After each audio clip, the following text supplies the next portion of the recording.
Bezos Hashem, today's Gemara is Daf Ayin Ches, and we will begin the 8th Perek. Once again, we're back to Gemaras that are the Dafim are shorter and quite more Kesubos related.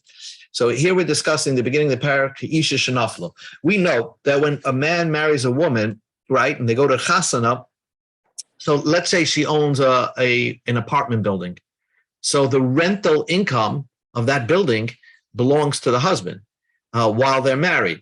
The deed on the property belongs to her, but the rental income belongs to the husband. Now, why would the rental income now belong to the husband? Because the Gemara says, because in case there is, we learned this before, in case there's an event, it's like insurance basically. In case there's an unusual event where she's kidnapped and they're demanding a very high ransom, so the husband is going to feel obligated to ransom his wife. In Liu, for all these years, he was enjoying the rental income from a property she brought into the marriage. So our Mishnah is discussing, sometimes a woman, you think you're marrying a woman and she's going to bring a nice amount of a real estate portfolio into the marriage. And it turns out she sold it. Now, remember, the deed is always in her name. Okay, that's important because the deed is not in his name. The deed is in her name. So let's learn the Mishnah. Ha'isha shenaflo nechasim. A woman got a hold of assets. Let's call it a rental, a property. Before she got ad shaloi tisaris. Case number one is before she got engaged. As a girl, she was either she purchased it on her own, somebody gifted it to her. Somehow she owns a piece of real estate property till she got engaged. And then she got engaged to this guy. Now, remember, a husband doesn't enjoy the rental income till after the marriage, not by just the engagement, only after the marriage. So what happens? So she decides to sell it. Now, he's thinking that when we're going to get married, I'm going to have a nice rental income coming in because this property is going to remain into the marriage. But nevertheless, we're going to learn Moedim Beis Shammai Beis Hillel. Beis Shammai and Beis Hillel both agree that Shemaicheres v'Nesenes v'Kayam, that she could sell the property and gift it to somebody else, and it works. Why? Because it really doesn't. He's not benefiting yet from the rental income. It's only after the wedding day, and therefore the deed is in her name. She can decide to sell it, and it's fine. She can sell it, and it's perfectly fine. But what happens? That's naflo lo minish arso. Now here, the property, she got a hold of the property after she got engaged. Maybe somebody died, a relative died, an uncle somewhere, and left her a building. And after she got engaged already. So now, and I'm going to point this out because Gemara is going to point this out. Maybe the luck of the husband contributed for her. Perhaps the luck of the husband contributed to the fact that she now is the owner of this property, because she didn't get a hold of the property prior to the engagement. She got a hold of the property after she got engaged. So therefore, perhaps she's not allowed to sell it. So Beis Shammai says Timkar, she could sell it. Beis Hillel says Loi Timkar, she can't sell it. And again, I explained to you because perhaps the husband's mazel helped her acquire this property. And therefore, it's part of his expectation on the marriage that when they're going to go to the wedding day, he's going to enjoy now the rental income. So Beis Hillel says you can't sell it. Beis Shammai says you could sell it. Both agree that Beis Shammai and Beis Hillel, and even Beis Hillel said don't sell it. If she did sell it, it works. Again, the deed's in her name, and they're not yet at the wedding day. Okay? Amar Rabbi Yehuda, says the Mishnah continue. Rabbi Yehuda said like this. Rabbi Yehuda said, he goes one step further. He said that, Beis Hillel said that you should not even sell it. L'chatchila, you shouldn't sell it, but the Eved, you can sell it. Rabbi Yehuda said, I don't understand. They're engaged. They're like husband and wife. How does she have a right to sell it? Amr Rabbi Yehuda said, he tells over a story. Amru Chachamim lifnei Rabbi Gamliel. The Chachamim asked Rabbi Gamliel, Hayil v'zacha b'isha. Once a man gets engaged to a woman, So that's his wife. Lo yiskeh banachosim. He should not enjoy the property. I mean, that's his wife, yet, albeit they didn't go to the wedding day, but, that's his wife, so to speak. She's probably, she's not allowed to, sleep around. They're engaged. So why shouldn't he merit in that property and prohibit the sale from happening at all, even if she did it? Amalehem, so Rabbi Gamliel replied, Al hachadoshim onaboshim. Rabbi Gamliel said a logic like this. I don't even understand why, even after they're married, let's say after they're married, the woman gets a hold of a property. An uncle dies after she was married a few years, she now owns a property. There, everybody agrees she can't sell it. And I'm embarrassed to say, says Rabbi Gamliel, I don't know why she can't sell it. The husband, yes, is enjoying the rental income. Yes, I agree, but the deed's in her name. So why doesn't she have the right to sell it? And I can't figure out why Chachamim would answer that from selling that. And the reason probably she should be allowed to sell it.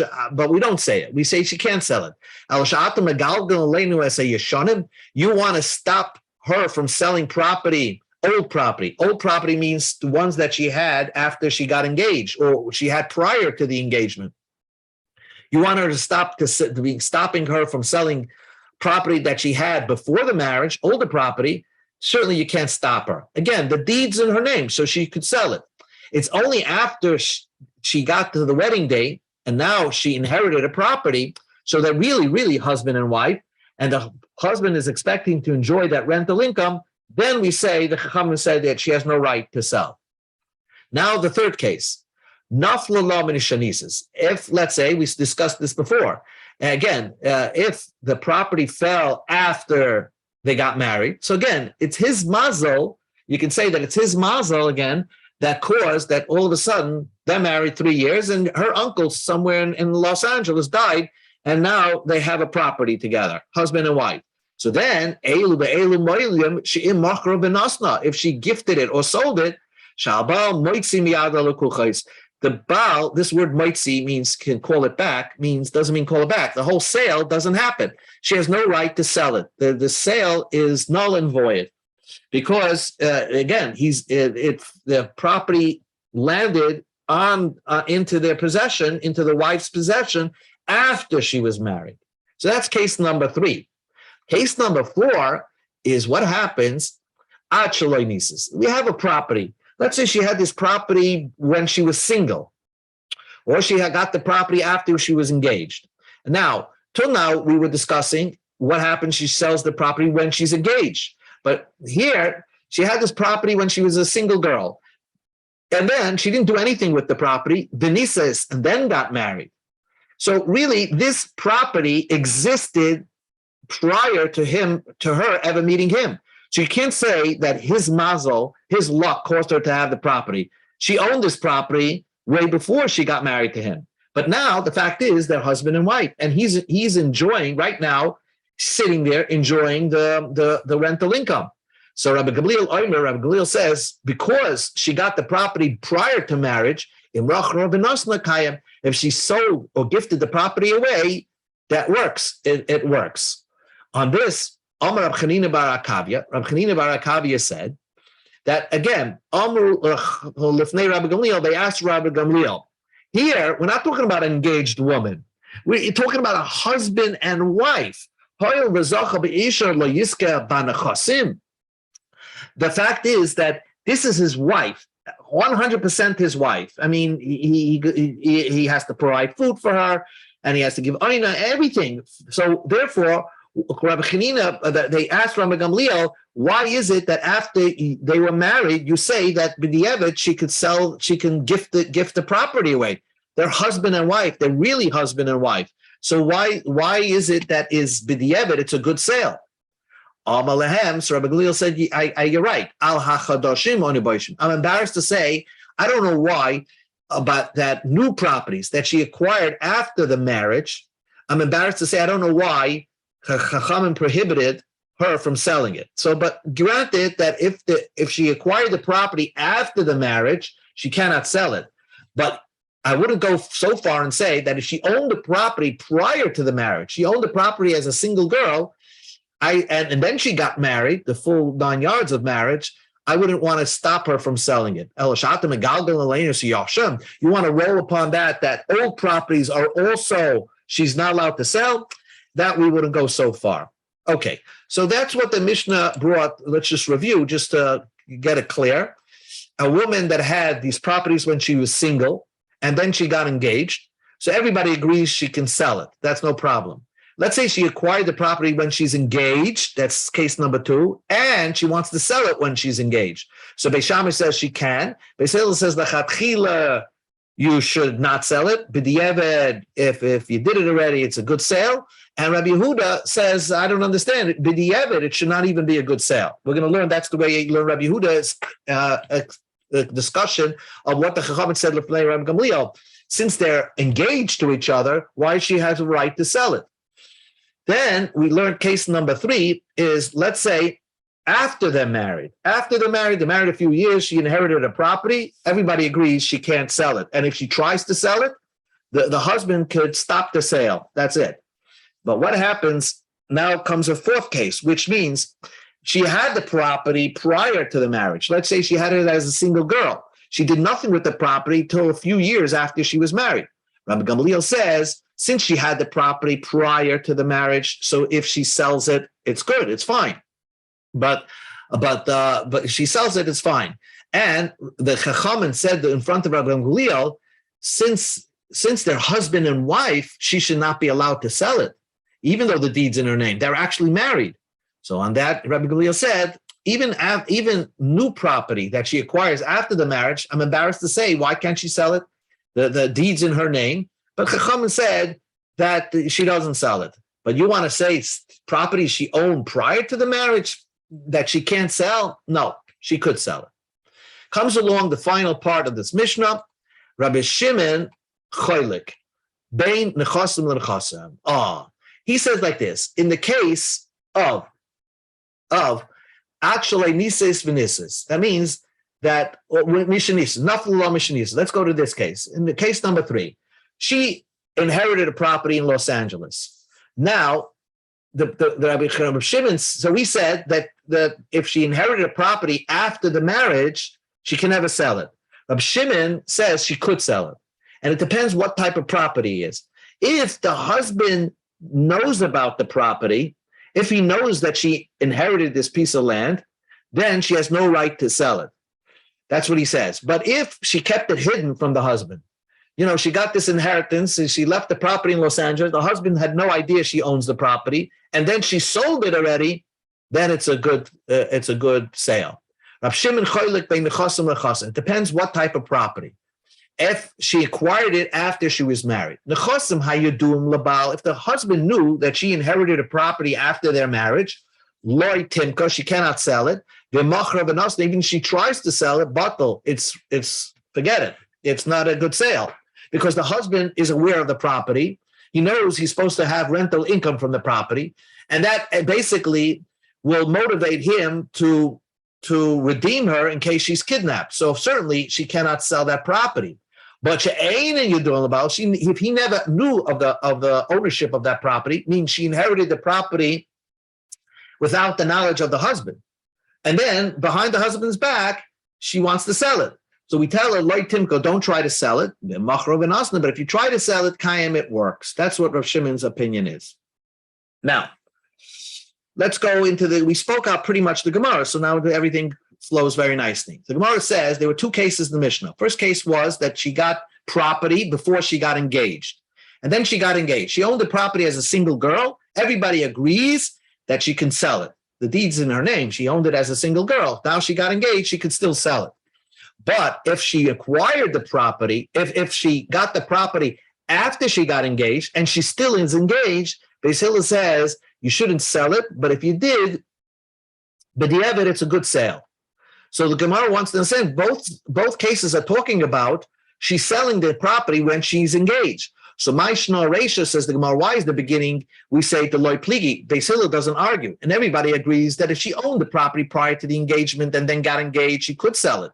No problem. My Shna Sefer the pligi, why in the second case of the Mishnah, when she acquired the property after the engagement, but still selling it during the engagement, why would Beis Hillel say she can't sell it? She shouldn't sell it lechatchila. Answers the Gemara, Amr Debei Rabbi Yanai, in the Yeshiva Rabbi Yanai answered, again, very simple. Reisha, in the beginning of the Mishnah, when she owned the property as a single girl, bischusa nafli, it's her mazel, let's call it her luck, that she owns this piece of property. So therefore it's hers. She can sell it when she's engaged. Seifa, but the end of the Mishnah, it fell when they're engaged, right? So the husband's luck contributed for her mazel to get this property. It's his merit that she owns this property, and therefore she should not have the right to sell it. So the Gemara says, if that's true, if it's his luck that caused this property, she should get this property, then why do we say b'di eved, if she already sold the property, ex post facto, it's a good sale? Why? It's his luck that caused this property to come into her possession. Ella, the answer is because it's not totally his luck. We're not sure. Reisha, in the beginning, when she owned the property, when she's single, it's certainly her luck. Therefore, she owns the property, and therefore she can do whatever she wants with it as long as she's engaged. Safer, but the end of the Mishnah, where they got a hold of the property after the engagement, Ema b'schusa, you could say it's totally her mazel. Ema b'schusa, maybe it's his mazel, because it's not totally his mazel, because he can't enjoy the rental income till after the marriage. And often it can happen that some engagements don't lead to a marriage, right? And they may break off. So therefore, she shouldn't sell it.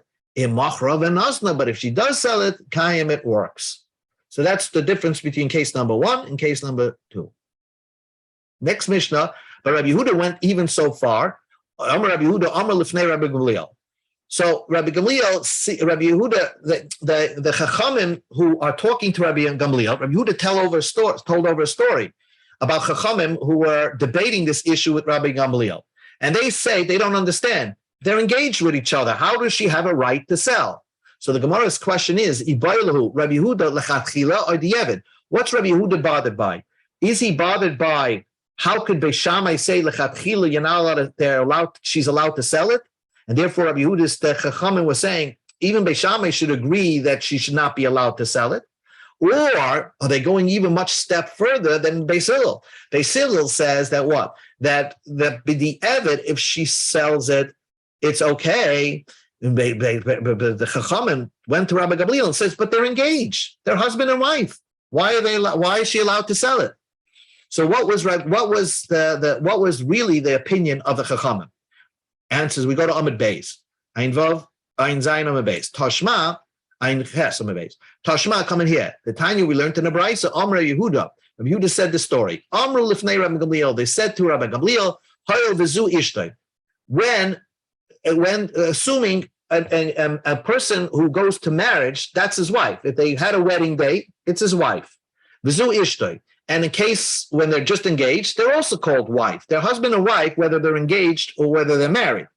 Zu michra batal. So you agree with me that after marriage, let's say she acquires a property after marriage, if she tries to sell it, the whole sale is nullified. Avzu, so also over here, even though they're just engaged, if she tries to sell it, mechrabatal, the whole sale should be invalid. Amal lehen. So that was what the Chachamim is saying. The Chachamim is saying that once a man is engaged to a woman, so then they're husband and wife. How does she have a right to sell that property? Even though, I guess, the deed's in her name, but how does she have a right? Amal lehen. So Rabbi Gamliel said, Al chadoshim anaboshim. Again, I'm embarrassed to tell you, I don't even know why, even after they're fully married and she acquires property, brand new property, we say she can't sell it, but the deed's in her name. Who cares if they're married? Let them sell it, and then, they'll get cash. Maybe, they'll buy another property. No, we say you can't sell it, that property. You want to prevent and say that the old property you can't sell. So therefore, since again, zu michra batal. Basically, the Chachamim was saying that it should be nullified. It shouldn't work when she tries to sell something when she's engaged. Shma mina. From here, you see the Abed Kama, the Chachamim, according to Rabbi Huda's explanation, were trying to say that even if she sold the property, the di'evet, it shouldn't work. Even more than what Beis Hillel said. Shma mina. That's the proof to understand Rabbi Huda's story of the Chachamim in front of Rabbi Gamliel. Nu Gemara, Tanya, we learned in the Brisa. Amar Rab Chanina bar Akavia. Rab Chanina bar Akavia said, Loi kach heshivan Rabbi Gamliel Chachamim. That in the Brisa, it says that the Rabbi Gamliel answered the Chachamim. Again, the Chachamim want to say that if she acquires a property after the engagement, she should not be allowed to sell it at all because she has a husband. So in our Mishnah, Rabbi Gamliel answered an answer about the Galgalin Chadashim. I'm embarrassed. You want to make the Yeshanim. In the Brisa, Rabbi Gamliel was very straightforward of why she can sell it. And it's so simple. This is what Rabbi Gamliel answered the Chachamim. I can understand why, if they're fully married, she's not allowed to sell it. That's really husband and wife. When you're married, the husband owns any, if she finds something on the street, it belongs to the husband. If she makes wages from extra work, it belongs to the husband. And he can nullify any vows she makes without a partner. Taimru ba'arusa, but if they're just engaged, they're not really husband and wife to the full extent. She can't do hafaras nadarim alone. He needs a partner with the father, and so therefore, it's not a full husband and wife. If they're not full husband and wife, therefore, that's what Rabbi says. By arusa, she should be allowed to sell the property. She should be allowed to sell the property. Amrulai. So they said, okay, machra, we accept it. Machra la achlei nisas, will accept it. If she sold the property before she went to the wedding day, while the engagement happened, I'll agree with you that she could sell it. But nises achakach machra, let's say she got married, and this is a property she acquired when she's engaged. What would you say? And then she got married. So Mahu, what would you hold, Rabbi Gamliel? Amalahu, he said, Avzu macheres from the seres v'kayim. She could still sell the property. Amrullah, so they said to him, but they're married now. And you agree, you just told me that when they're married, they're 100% husband and wife. So why Hayel v'zacha be'isha, since he now owns the wife, layisker ben achasim, shouldn't he have the rights to prevent her from selling her property? Amalahem, so Rabbi Gamliel answered, you're right. I'm embarrassed to say that even if she bought property after the marriage, well, I'm embarrassed to say I don't know why she's prevented from selling it. But you want to roll upon me that the old stuff, the property she owned prior, she shouldn't be allowed to sell? I can't understand that. She owned this property when she was engaged. She should be allowed to sell it. Only after she got married, okay, then we can say that she acquired the property after she got married. Then we can say the husband was involved in the luck in getting this property. She would not have a right to sell it. So you have to see the situation, why she wants to sell it. If a woman, whatever she has when she gets married, belongs to the husband. Belongs to the husband. It's a partnership, the boy, his and hers. But then maybe she had the money and she helped out the husband for the marriage, and she didn't want. She wants to buy herself jewelry, so she said, "For my money, I'm going to do it lay down for you. I'm going to this." Now she gave out her money, and now she wants to buy herself a jewelry from her money. She should have the right to do it. It's her money, right? So that's her money, and she helped him out with everything. What he didn't have the money. So now he doesn't want to, he's stingy, he doesn't let her buy it, and she said, you're not buying from yours, I'm buying for myself, for my money. That's what Rabbi Gamliel is saying. So this is the right way to do it. That's right. And the deed is in her name, because I think Niksei Tzoyin Barzel, the deed is in the husband or both of them name, but this is in her name. She should sell it. She put him through medical school. Yeah, you're right. That's what he says. And in fact, be. It should be. But it's not so simple. The Gemara is going to say that we'll finish the halacha right over here. But Tanan, we learned in the Mishnah, actually nises v'nises, if she had owned the property prior to the marriage, and then she got married, Rab Gamliel im mochra b'nas nekayim, she could only be the evet sell it, not lechatchila. And in the Brisa, it says that she could lechatchila sell it. In other words, if she owned the property prior, in the Brisa, it says that she doesn't have to ask questions, she could sell it. And in the Mishnah, in our Mishnah, it says that if she got married, even though she owned the property prior to the marriage, she's only b'di'evet allowed to sell it, not lechatchila. Rav Zvid said to me, you have to correct our Mishnah. Mecheres v'nesenes kayim. That our Mishnah says if it's a property she owned actually nises before the marriage, and then she got married, not that she b'di'evet could sell it, but read the bright Mishnah to say that she could lechatchila sell it. Rav Papa said lekasha. It's not a difficulty. That our Mishnah and the Brisa could disagree. Our Mishnah goes according to Rabbi Yehuda, whose version of what the story between Rabbi Gamliel, and that it was only allowed b'di'evet after the marriage to sell it.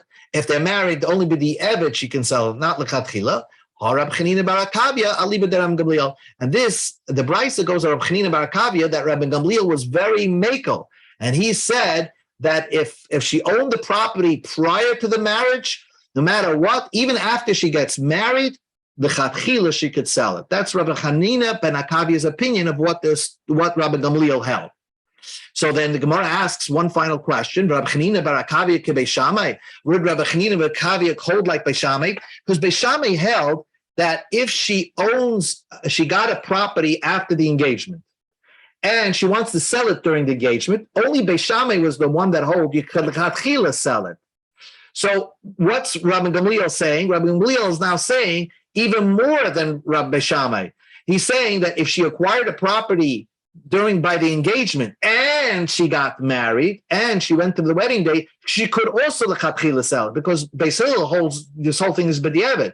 So are you going to say Rabbi Chanina ben Akavia's opinion of what Rabbi Gamliel holds is like Beishamai? Answers the Gemara, Hachi Kama, Leinechelchu Beishamai Beis Hillel al davar zeh.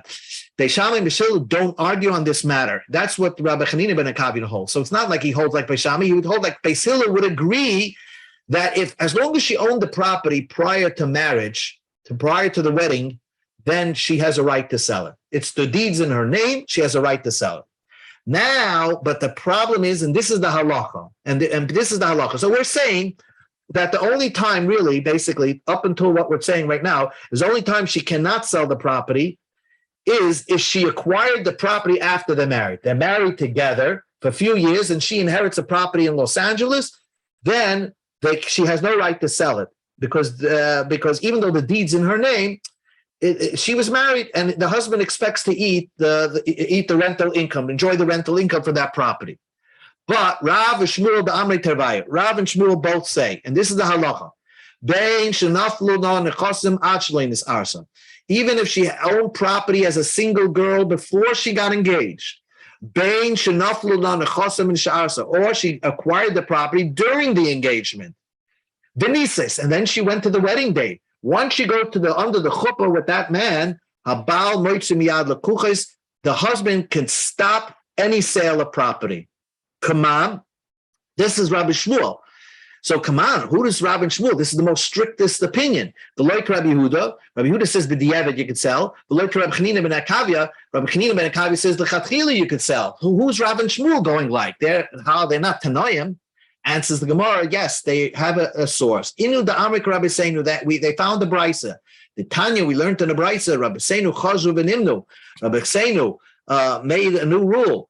Bein shenaflu la achlin sares, bein shenaflu min arsa b'nises, habal moitzim yad lekuches. And this is what Rabbi Yankel wanted to say, that once they're married, the husband could stop her. The husband kol masha kana isha kana. It's not really that way because the deed's in her name. But even she owned the property, beforehand, he could stop the sale. You have to check why she wants to, why she wants Right. This is because maybe the husband's not a good husband. He doesn't give her what she wants to buy, what she needs. So she has a chance because she has her money, because she helped them out by the wedding, before the wedding. And now she, right on the money, what she has, she will be able to buy herself what she likes. Yes. And now when the husband doesn't let her do it, she has a chance she'll buy with this. She'll have whatever she needs. Yeah, that's true.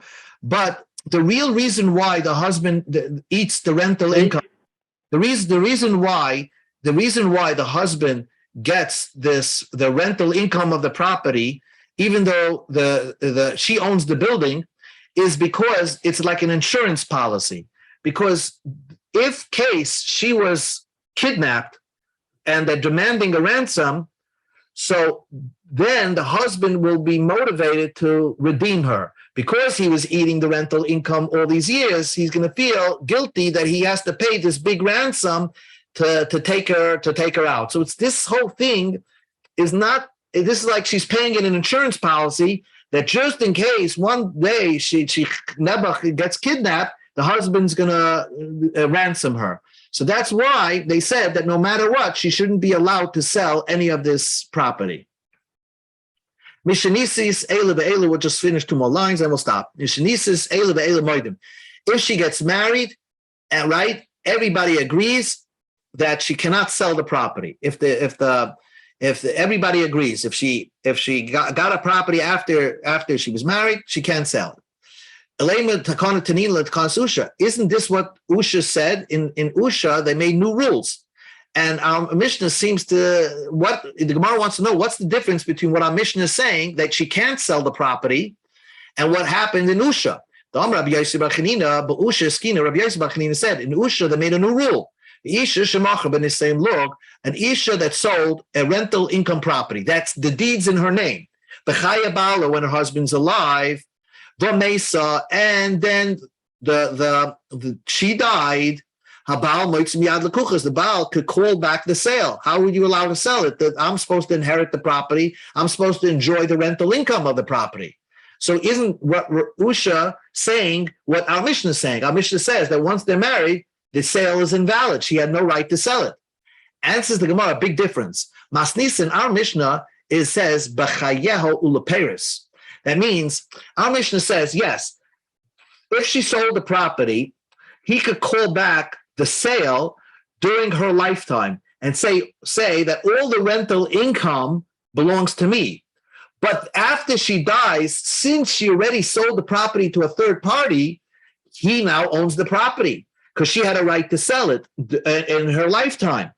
That was our Mishnah. Comes along Takanas Usha and says, Begufa shel karka v'achamisa. That means that not only is he calls back the rental income, but she could call back the deed itself and say that after she died, he's supposed to inherit that property. And therefore, they made it even more that he now owns the property after she dies.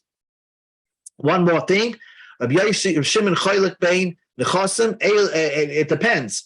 If, again, she got a property after she was married, Rab Shimon says not every property there's some property she has a right to sell.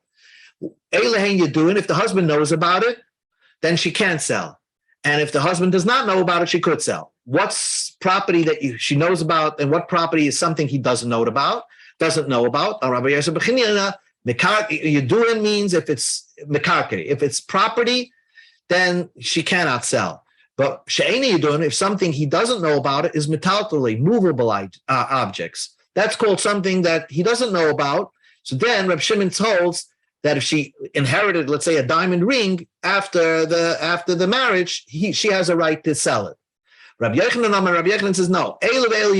That is known to the husband if he knows about it. She has no right to sell any possessions she acquired after the marriage. The Eilu Hain Sheini do what's called something he doesn't know about. Kol Shi Shevis Khan, she's living here, and she inherited a property in another country. Wherever. He doesn't know she inherited the property. And then she sold it without him ever knowing that she inherited the property. In that case, Reb Shimon says that the sale is valid. Tanya Name Hachi, Elu Hein Sheinin Durum. What's called a property she doesn't know about it, that he doesn't know about it. Kol Sheyesh Kam. If she's living here, that she got inheritance in another country and he never knew about it. And they're married, and she never told him that I got this property. If she sells it, then it's a valid sale. That's the Reb Shimon's opinion. Again, but the halacha is like Rav and Shmuel, who says no matter what, even if she owned the property as a single girl, or she got the property, no matter what, even if she got the property later on, she can never have a right to sell it, and the husband could block the sale. Okay, that's Hashem. Stop here.